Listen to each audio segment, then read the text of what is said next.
Hey yo captains, how's it going my fellow friends? Now, a lot of you guys have been asking me to do a video regarding Biman Bangladesh and their history. And considering it's been such a long time since I made this kind of video, your wish is my command, so here it is. By the way, if you have a suggestion for the video, then use the link in the comment section. Now, when I was doing my research regarding this airline, I was surprised at how much the airline has fluctuated over the many years. At one time it was a great airline to fly with and it had a positive impact in the area, but at other times it was plagued with deep corruption and mishandling by the senior management.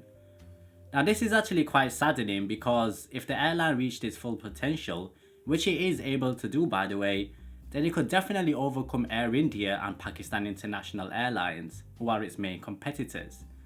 And that's exactly what they're doing. The airline is on its way to completing its fleet overhaul, and at one time they had one of the oldest fleets in the Asian subcontinent, which consisted of the A310s, the DC-10s, the 747-200s and the Fokker 28s. Despite this however, they're still having issues with widening their network and strategic alignments. They currently have 4 777-300ERs which replace the aging DC-10s and 2 777-200ERs which were leased from Egypt Air. Now even though the 777 is highly successful for several airlines, Biman is still struggling to yield a good return on their investments due to the lack of passenger growth in the area. It's also worth noting that the country has a huge group of lower class working people, so the ability to fly for them is not something that they'll rush to. For now however, the airline's traffic mainly consists of migrant workers, and in order for the airline to increase their passenger growth, they'll need to change its passenger mix for its investment in new aircraft to be converted into higher revenues. But we should give them credit where it's due, because they have tapped into the Gulf market and stayed there for quite some time. Now we all know that the Gulf market is all Emirates, Qatar and Etihad territory, and anyone wanting to challenge that, then they'll be essentially forced out. Not only are they operating at Dubai, but they're also operating at Abu Dhabi. There are reports however that they've barely been making any profit for the last several years in this market. And while losses have reduced in recent years, it's worth questioning whether prices should be reduced or a good marketing campaign should be developed, because the Gulf market is actually an excellent place to make money if you do it right. Now in terms of the European and American routes, they used to fly to countries like Greece, Germany, Netherlands, Italy and France. But all of these routes have been terminated due to the insignificant growth that the airline has faced in these countries.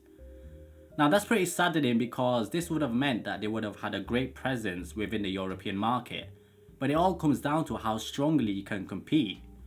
Currently they only fly to London 4 times a week using the 777-300ER, and it's great to know that at least this flight is fully loaded.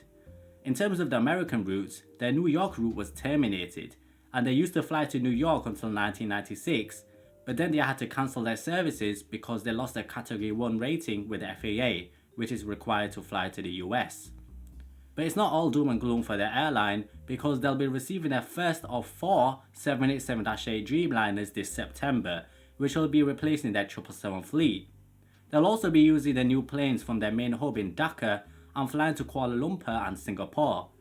But what I find interesting is that the 787 is replacing the 737, so that's quite a capacity upgrade, and also they'll be operating both of these routes with a single 787.